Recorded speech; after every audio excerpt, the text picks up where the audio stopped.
Bonjour tout le monde, je m'appelle Precious. Si vous êtes nouveau sur ma chaîne, bienvenue. Ici, je parle de la France, de sa culture, de la vie quotidienne ici.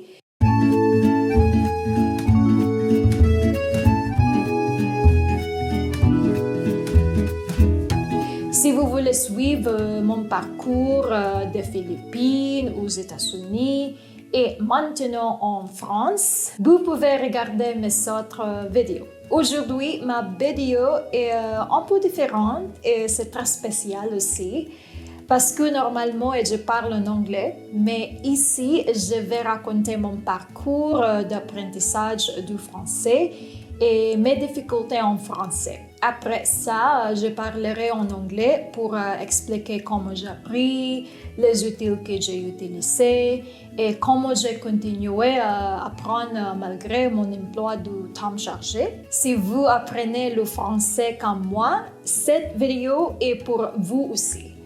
J'ai partagé mes conseils, comment j'ai appris, est-ce que j'ai fait pour progresser plus vite. Donc, attention, si ma prononciation ou mes grammaires ou ma grammaire n'est pas parfaite, bien sûr, c'est pas parfait. Et soyez gentils et dites-le-moi doucement, s'il vous plaît, dans les commentaires.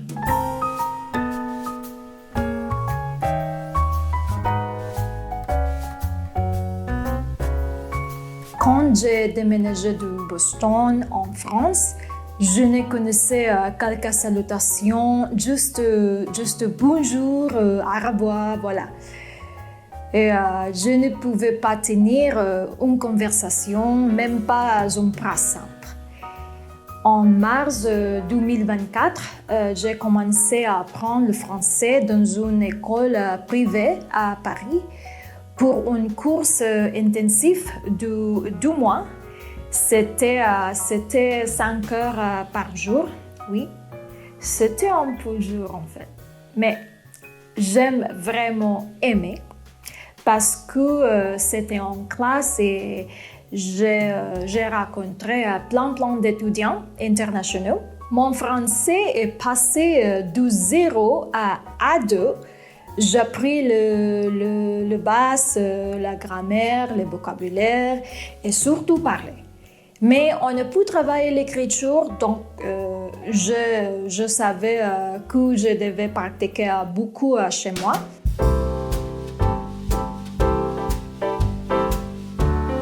Quand j'ai fini mon cours de 2 mois, je devais arrêter parce que c'était un peu cher. Et je voulais juste avoir les bases du français niveau A1 et A2. Voilà. Alors, j'ai décidé d'étudier seule et d'utiliser d'autres méthodes.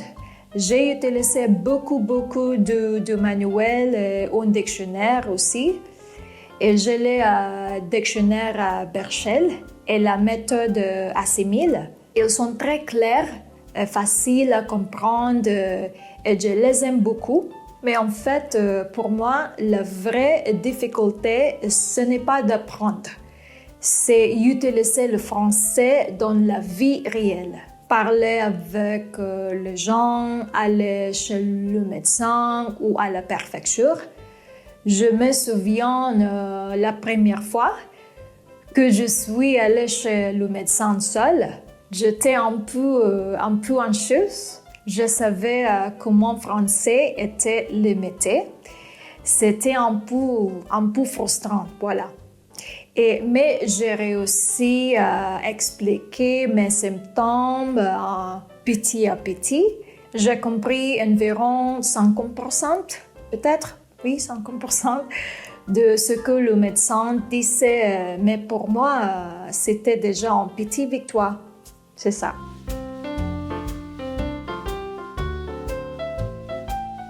Quand j'ai commencé à travailler à plein temps et bien, ça a été plus difficile. Mon travail est surtout en anglais, mais nous parlons français pour beaucoup de choses. Les réunions étaient en français, alors je devais écouter tout le temps. À ce moment-là, je comprenais plus que je ne parlais. Donc, dans la plupart des réunions, je regardais, j'écoutais beaucoup. Mais si je devais dire quelque chose d'important, par exemple, j'ai essayé de parler en français. Et quand je ne pouvais pas, je passais à l'anglais. Mais la réalité est très différente de l'école. En classe, le professeur parlait lentement et très clairement. Dans la vraie vie, les gens parlaient plus vite, utilisant des mots familiers et des expressions aussi comme ça roule, t'inquiète, voilà. Et puis, il y a les accents, les bruits autour, parfois, c'est vraiment difficile de comprendre. Alors, dans cette partie, je vais parler en anglais. Allez, on y va.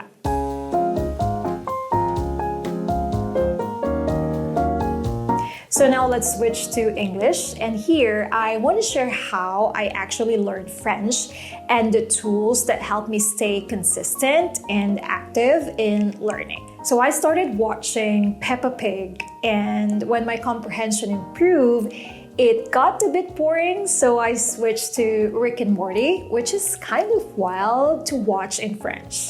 My colleagues and husband also recommended classic French films so I could understand humor, expressions, and puns with English subtitles to help. I really like these films, the Dîner de Con, Le Grand Vadrouille, and Le Père Noël est une ordure. They're true classics that show French humor, everyday life, and the cultural jokes people here grew up with.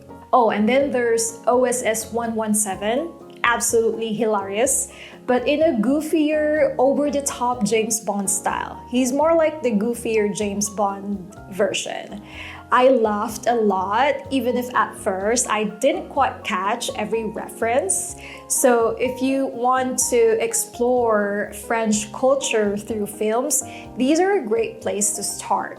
And if you're French and watching this, please recommend another classic we should add to the list. I'd love to discover more French films. And for my subtitles, I use Language Reactor, which is a free Chrome extension for Netflix and YouTube that adds dual subtitles, instant translations, and smart video controls. Learning a new language is a journey of constant growth, and I'm really happy with every little step forward. And one tool that's really helped me along the way is Italki.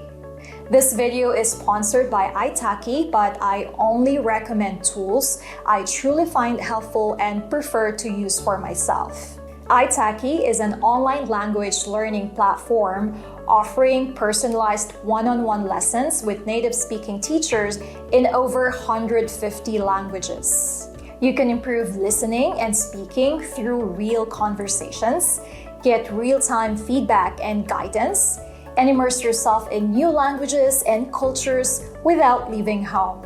What I love most, it's flexible and affordable. You just pay per lesson. You can choose teachers by country, style, specialty, or experience, watch their intro videos, and book lessons that fit your budget and schedule. Right now, Italki is helping me prepare for my DELF exam, especially in oral practice and grammar. My teacher even gives me exam strategies, something I had no idea about before. On travaille les épreuves que toi, tu ne peux pas travailler toute seule. Donc, Oui. pour ce qui est, tu vois, la compréhension de l'oral, la compréhension des écrits. I also love Italki Plus, their premium AI-powered feature. It gives lesson summaries, personalized practice, and progress tracking. There's even a 1-month free trial. But the real secret, practicing with native speakers. Grammar and vocab alone aren't enough. You need real conversations.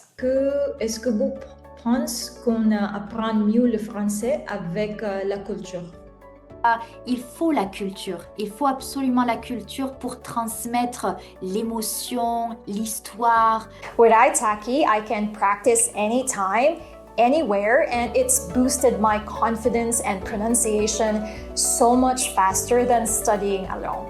If you want to try it, click the link in my description. Use my special code PRECIOUS to get $5 for free on your first lesson when you buy $10 or more in credits. But it's only for the first 50 people. Trust me, it's really worth it. One day you'll look back and realize you're not just learning a language, you're building real connections. I'm a visual learner, so I also bought comic books that I can read in French. I love Rick and Morty and Deadpool, and I enjoy reading them in my downtime.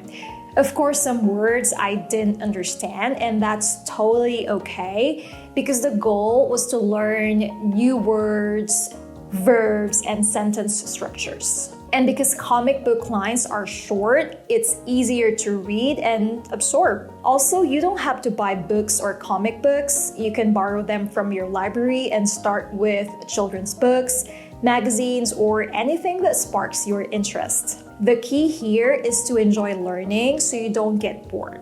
And at the same time, I started listening to podcasts. One of my favorites is Inner French. Hugo, the name of the host, discusses French culture and current events, speaking slowly and clearly, yet naturally. There are numerous French lessons on YouTube as well, but I recommend sticking to just 2 or 3 channels that you truly enjoy because each creator has different approach and jumping from channel to channel can interrupt your progress. That's just how I learn. Of course, your process might be different. My favorites are Learn French with Alexa and Easy French. Sticking with Alexa's teaching style and lesson patterns made it much easier for me to retain information. Both channels are interactive and engaging, helping me stay focused even with a short attention span.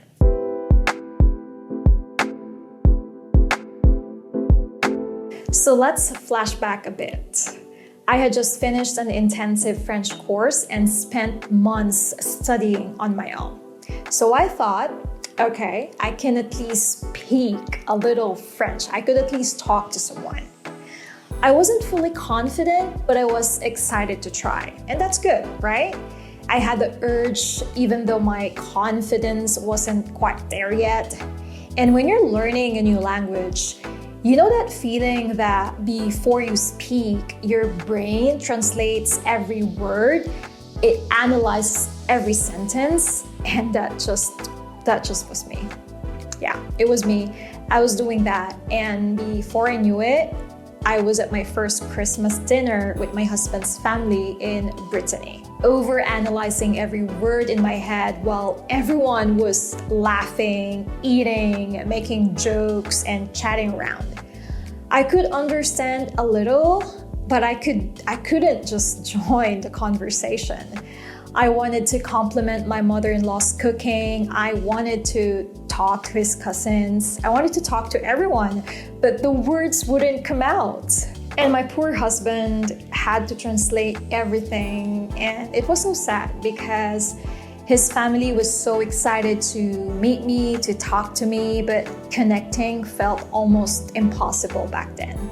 And that moment was my turning point.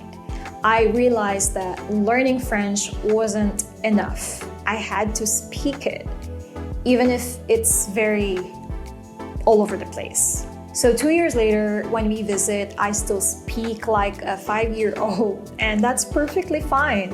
You know, speaking even a little French can completely change your experience. You're no longer just a visitor, you're part of the moment, you're part of the culture, and conversations are more authentic, more real, and more fun. For me, the motivation wasn't just the visa requirement, it was connection. I wanted to communicate with my husband's family and meet people.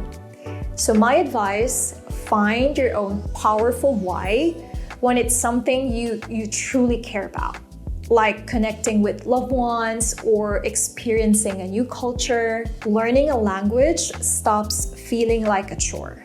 It becomes a doorway to belonging and deeper connections.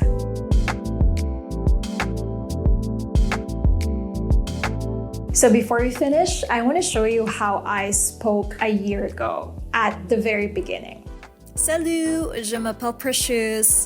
Je viens des Philippines. Je vis maintenant à Paris avec mon mari. Il est français. Il s'appelle Julien. Alors, je ne parle pas encore français. Je prends le français tous les jours. So I always record myself like a journal. I say whatever I want, even with a bad grammar. You'll see my accent and my pronunciation weren't perfect, but it gets better. Well, until now, my accent and pronunciation is still there, so that's okay. It's completely normal to make mistakes and laugh at yourself. The more you practice, the more you get comfortable pronouncing French words. And that's it for today. I hope this story gave you some insight and maybe inspired you to keep going on your French journey. If you enjoyed this video, please like and subscribe and hit that bell so you can follow along as I share my life in France and my learning experiences learning French. Now, I'd love to hear from you. What's your French level right now and how are you learning French? Share your stories and tips in the comments and I can't wait to read them and cheer you on.